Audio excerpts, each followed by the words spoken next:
What's up, guys? Some Gamer Chick here, and I have a book review. So recently, Laurel K. Hamilton announced the release date and the title of the next Meredith Gentry series. It's going to be A Glimmer of Death, and it'll be the first part of a two-part ending to the series. Cool. She's actually releasing a series, or ending a series. It's been like, what, 10 years since the last Meredith Gentry book? So I decided, you know what? I have all of the Meredith Gentry books. I have all of the Anita Blake books. I even had the Daniel Havelock book. And my videos on Anita Blake tend to get the most just random views. And it's all through YouTube search. So I'm like, you know what? Let's go ahead and let's do a review on a book review for each of her books individually, and see where all of her writing started out at and where it's going. So we're starting with the Meredith Gentry books, since the first part of the finale, so to speak, is going to be releasing later this year. And I can read like a beast. I mean, I started this like 3 days ago and I finished it yesterday. And then I already started reading the next one. So, let's get into this. So basically, the Meredith Gentry series, it starts with A Kiss of Shadows, and Meredith Gentry, Princess of High Court of Fairy, is posing as a human in Los Angeles, working as a PI, specializing in supernatural crime. But now the Queen's assassin has been dispatched to fetch her back, whether she likes it or not. Suddenly, Meredith finds herself a pawn in her dreaded aunt's plans. The job that awaits her, enjoy the constant company of the most beautiful immortal men in the world. The reward, the crown, and the opportunity to continue to live. The penalty of her failure is death. Cool premise. If you're not looking for anything with like hardcore mystery crime solving, this is not the book for you. I'm sorry, but this is not the book for you. Same with any book. Same with books 10 up on the Anita Blake books. But, so it starts out, Meredith is in Los Angeles. She's doing her thing. Everybody thinks she's human with some Fey ancestry. Whatever. They get a case. The case is a guy is doing bad things. She goes in undercover. She basically gets raped. The human detective that she's being questioned by, after the guy ends up getting killed because the she that he was worshiping, he killed him, and then another guy was able to like warn her to get under the bed so she didn't get killed by breaking glass. Yeah, that kind of thing. Yeah, the rape scene in this is actually also graphic, so if you don't like that kind of stuff, skip this. But yeah, she gets questioned. It comes out who she is, and she is like, okay, I need to get out of town. Roan, but he reads like a Selkie. I don't know if there's like a difference between a Roan and a Selkie, but he reads more like a Selkie with like the sealskin thing. But anyway, I'm getting distracted. They bang. She heals him, so magical healing pussy. This is just Fey Anita Blake. But yeah, they bang. She heals him because like his sealskin got like destroyed hundreds of years ago or whatever, and now he's got it back or whatever. And then her powers awaken, and then the Sluag comes after her, and then the Queen's Darkness comes after her, and then like these hags come like try to kill her when she's like blowing the king of the Sluag. And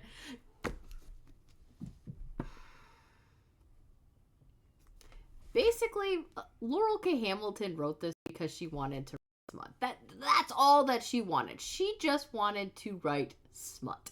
That's it. So, and then like the Sluag king was just like, I was sent to kill you, but I don't want to actually kill you. I want to make an alliance with you. And then the queen's darkness comes, and he's all like, no, the queen doesn't want you dead. She wants you back home. She sent me to come get you. Here's the proof. So he takes her back home. She goes back home. People keep trying to kill her.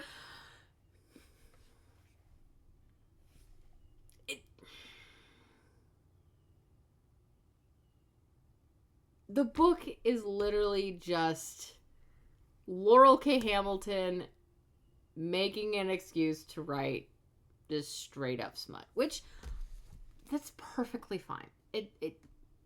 If you like just smutty books with very loose plot, this is for you. If you're looking for like murder mystery stuff, I would not go with this. I would go with like Dresden Files and early Anita Blake.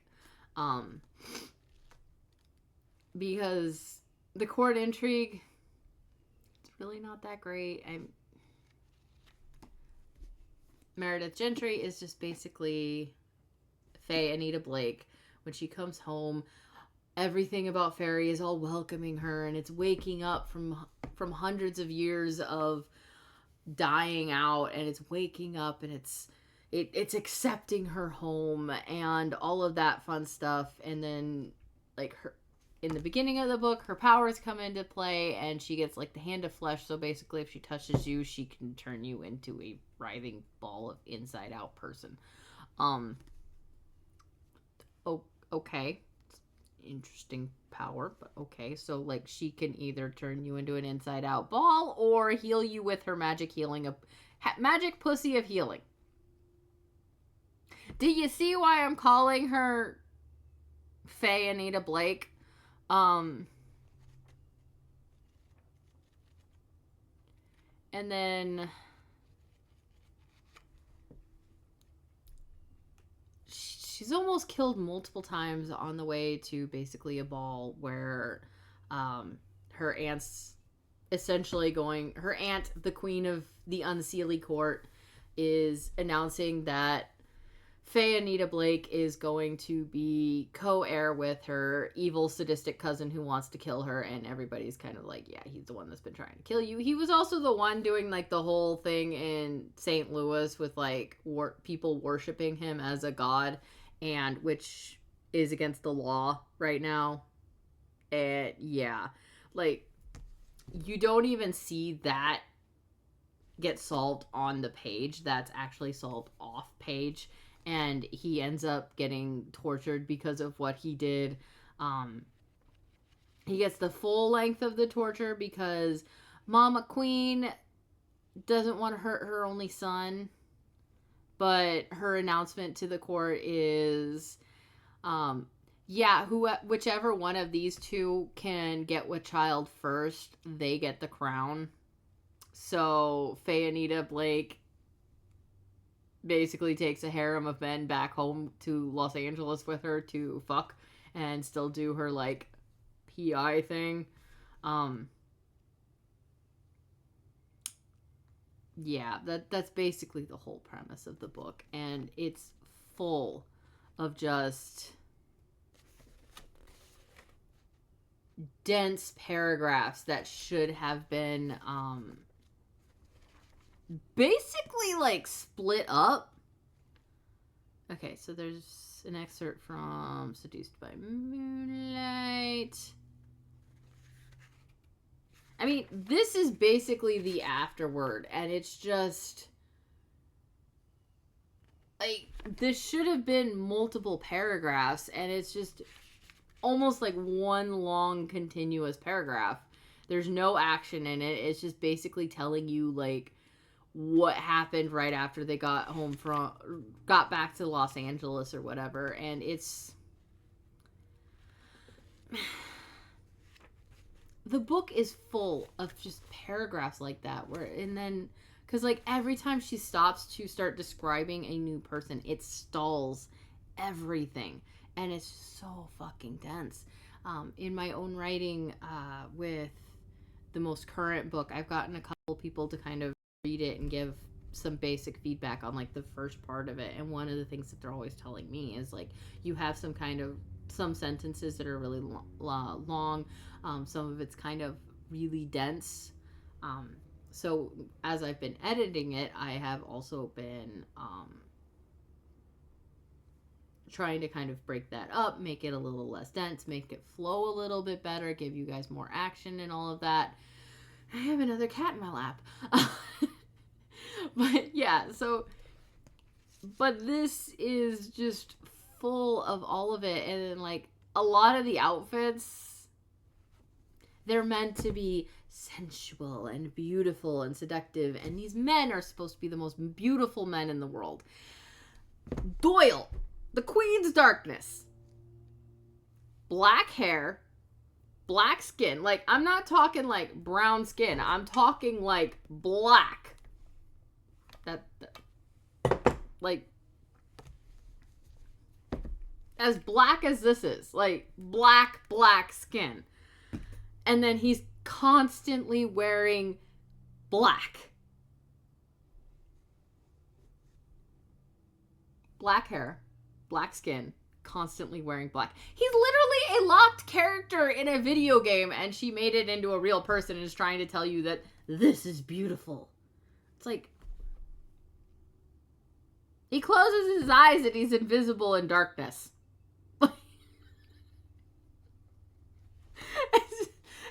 It's like, what the fuck?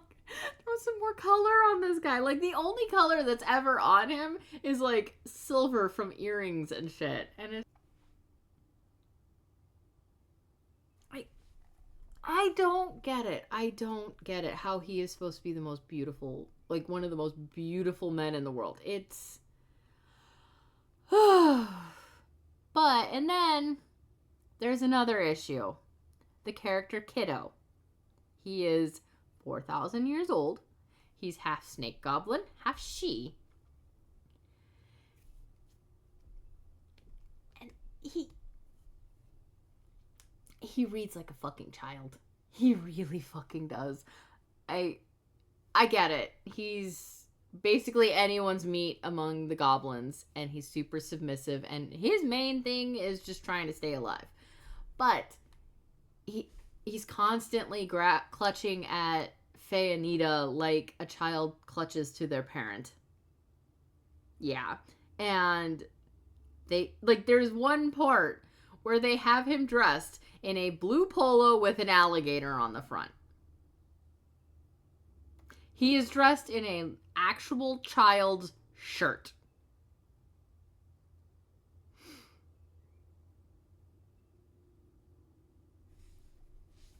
This character reads like a fucking child, and it's so uncomfortable to read scenes with him.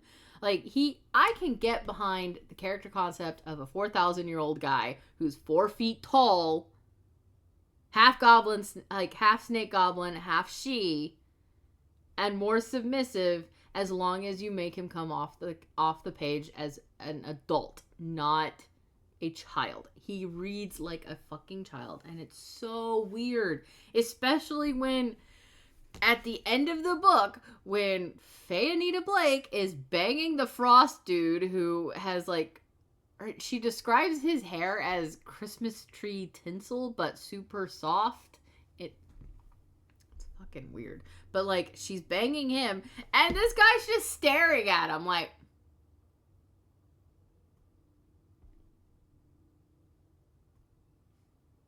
and anytime she's having sex with him, and like, if he's in the room, he just watches. Like, it's kind of weird. And she's constantly saying, well, I'm never gonna have sex with him. I'm never gonna have sex with him.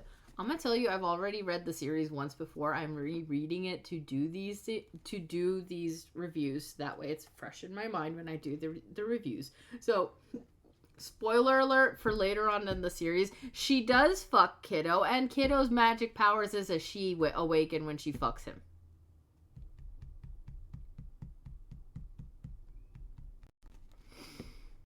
Yeah. Meredith Gentry is just Fey Anita Blake without any of the murder mystery. None of it. And it's kind of sad, because I looked up the original release date for this, and it literally released on my 10th birthday. I shit you not. October 3rd, 2000 was my 10th birthday. And this book released on my 10th birthday. And I give it a 2 stars. Because when you're not bogged down with character descriptions of people in just fucking weird ass outfits or just weird magic mechanics, when you're not bogged down with those descriptions and there's actual like action in the book, the action in the book is actually pretty good. The sex, it's whatever. But like the kiddo character, he wigs me out because he is so child coded. But yeah. Enter a thrilling, sensual world as threatening as it is beautiful, replete with the consuming passions of immortal beings once worshipped as gods and demons, full of earthly pleasures and dazzling magic. A Kiss of Shadows will hold you under its hypnotic spell. Not really. But yeah, I mean, if you want just smut with a little bit of political intrigue, I guess this book is for you. That's pretty much my thoughts on it.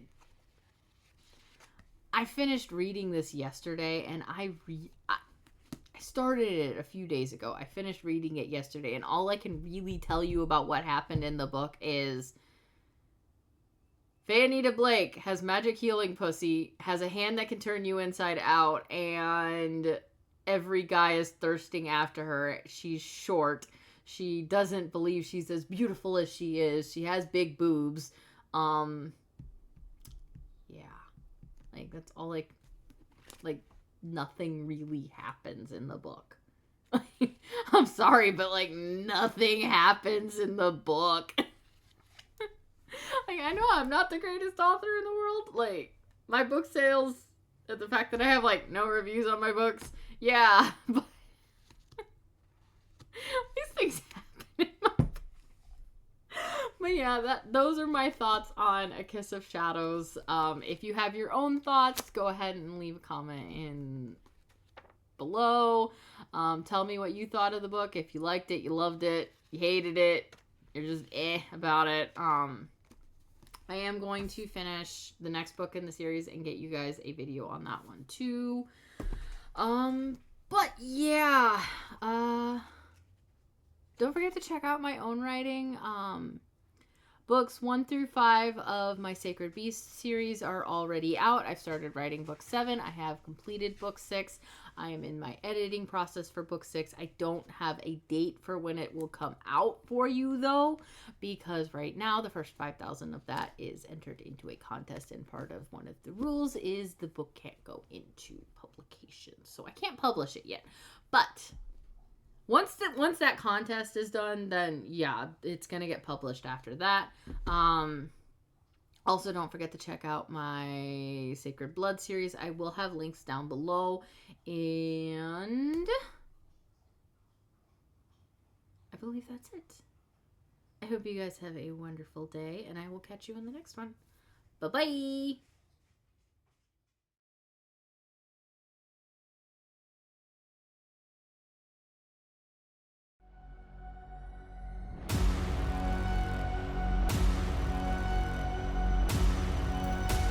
Enter the world, but tread with care. Those roots remember every prayer. Carved from ash, from bone, from flame. The sacred beasts don't play or game. Here change comes swift on silver wing, with dragonflies that bite and sting. Truth flickers soft and sharp as steel, and every wound must learn to heal. Don't come armed with hollow lore. This world won't let you fake the war. For those who think they understand, you'll bleed the fastest by your hand. So read and ache, be torn apart. These stories rise from broken hearts. With grit and teeth they scream and soar.